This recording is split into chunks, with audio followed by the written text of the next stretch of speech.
What's up, everybody? Welcome back to the channel. Today we're going to do early report cards on Portland Thorns. This is the long version. There is a short version linked below if you'd like to check that out instead.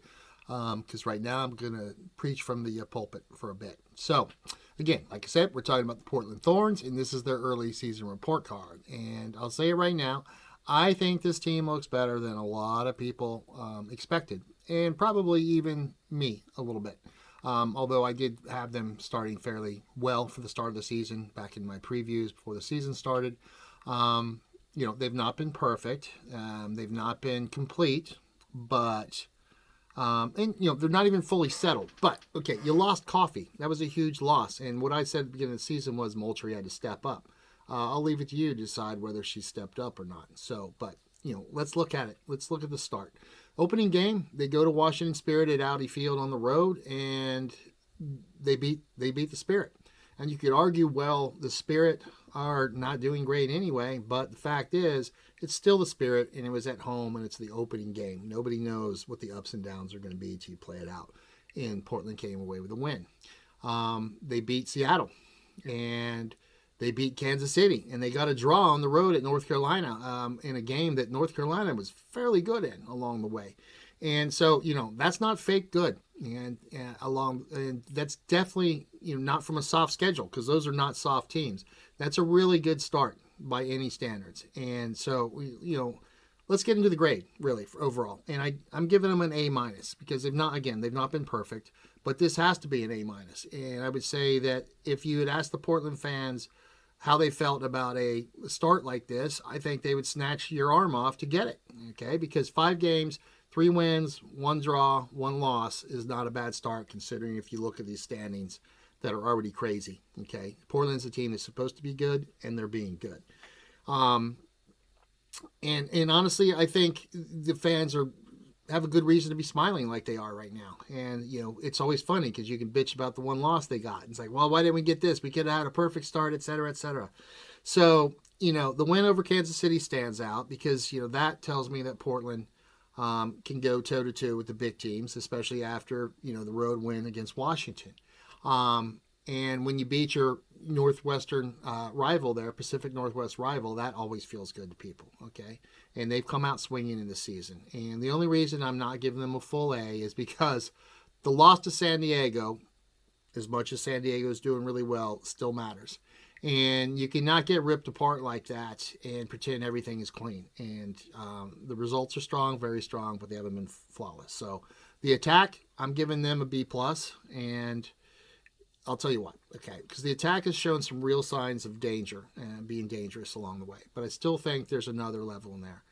The name that jumps out immediately to me, though, is Olivia Moultrie. And she looks huge for this team. So big that eventually no one will ever forget Sam Coffey.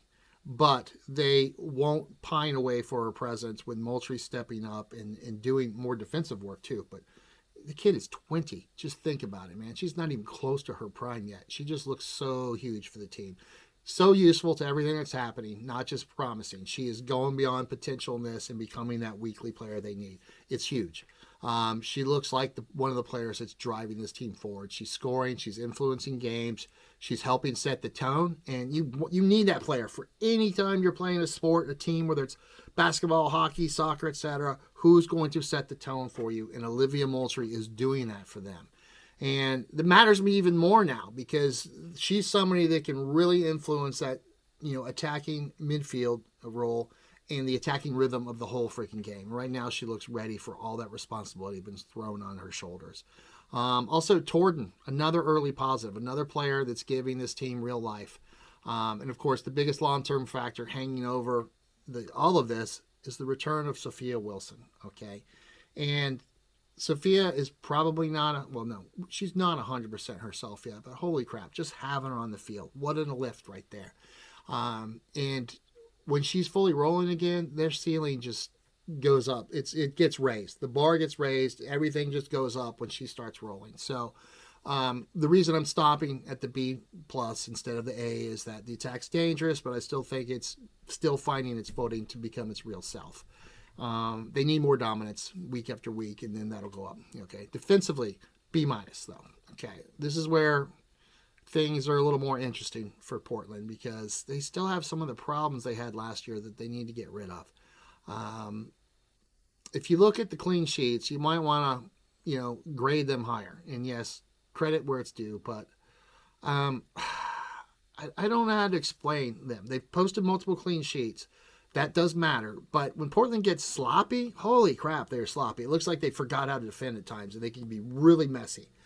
And that's the real issue. That random inconsistency that pops in there is a maddener for the manager. I'm sure it's not like they're sitting around, hey guys, while we're in control, let's say, what if we randomly just decide to be terrible for 5 minutes and forget how to defend, forget how to communicate, forget how to scan around, make sure we're picking up people. Oh, and while we're at it, let's forget how to clear the ball, because that's what's happened at times. San Diego was that warning sign in there.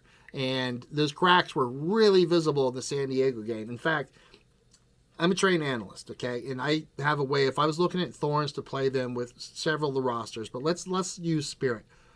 I would crush, well, if my plan was executed, if I could convey that to the players, my plan would absolutely expose Portland. It's a matter of then you got to finish your chances, which Washington can't hit the side of a barn right now in finishing, but that's a different problem, okay? So here's my real hot take. Portland can be very good defensively, but I don't trust them defensively. And that's a problem they're going to have to work on game after game, week after week, and that's the difference.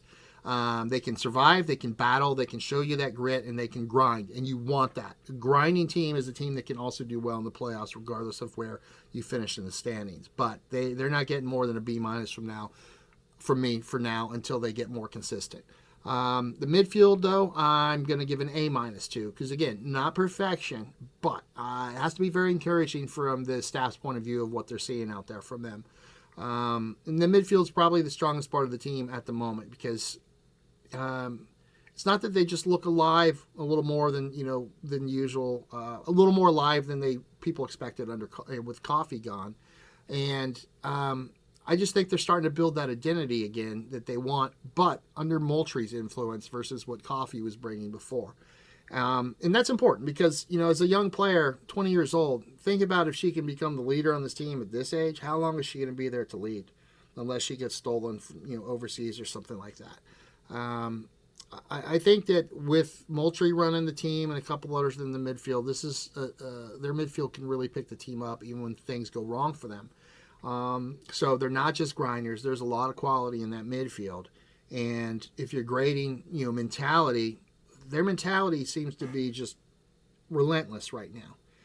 They're playing above themselves and they have not hit their full stride. In fact, technically at times they've looked a bit sloppy. Sometimes that's due to the field and like the wind. Wasn't that one match with them, like the crazy wind?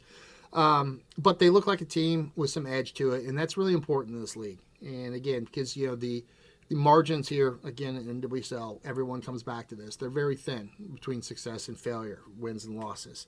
So, anyway, I think with the midfield they have, they're always going to be in the game with a shout, okay, no matter what's happening out there. Now, coaching-wise, I give a B+ because the early returns are encouraging. You can see pieces of something starting to come together.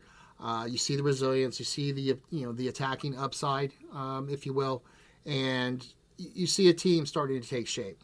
I'm not ready to go crazy yet and crown them champions of all the universe and all that. But, I think the real question is the big question. Can Portland turn their early results and success of the season to the long-term 30-game grind that the season becomes as we head towards summer and everything? Can they turn that promise into real results week after week and maintain that consistency? Will they command games with a certain amount of authority that wasn't there all the time? Because I actually think, as good as they were last year with Coffee, I'm seeing signs of building something even bigger, okay? And I don't want to get ahead of myself again and crown them for something they haven't accomplished yet, but wow. If they just, I don't know. I just have such a good feeling about this team. It's beyond what I expected to be saying about them at this point. So, anyway, Portland looks very dangerous right now, and they might look very scary very soon to everyone that they're facing week after week. Because the team still feels a bit unfinished, and it's possible that they might bring in another player, another piece. I forget now who's on their injury list, but there's someone else that needs to come back from maternity leave. But when Wilson finds her 100% fitness, that's going to make a huge change there. You're talking about a half a goal per game more on the score sheets right there from her, whether it's assisting or actually scoring. So this team's already getting results, and if they get more consistent and a little more, polish on them, it's going to be even better results. So the flip side of this is if the defense stays chaotic, that's going to be a weakness that can be chipped away at by the very good teams and managers with the actual tactical sense. About 1/3 of the league are frauds when it comes to tactics, and they should probably leave it to an assistant or something. But that's a different story altogether. Now, if that attack doesn't click, that could be a problem. But I just don't see the attack not clicking sooner or later. So I guess they could flatten out. I don't see it coming though, unless it's injuries. Okay, I think they're headed in the absolute right direction at this point. So. Again, I think I said it in the short version that Portland looks like a problem team for everyone else and not a rebuilding project for themselves at this point. So I don't know. Like I said, what grade would you give them at this? We're only 5 games in. What grade would you give them? Leave a comment below, considering liking, subscribing. Again, this is my long version. So if you don't want to hear me drone on and on, there is a short, minute and a half version of this report card. There's a link below if you want to check that out. But if you like NWSL content and you want to turn these into playlists for my previews, reviews, and that, feel free to subscribe. It definitely helps the channel out while we're going through some stuff. So I will see you in the next one, and you guys have a great week.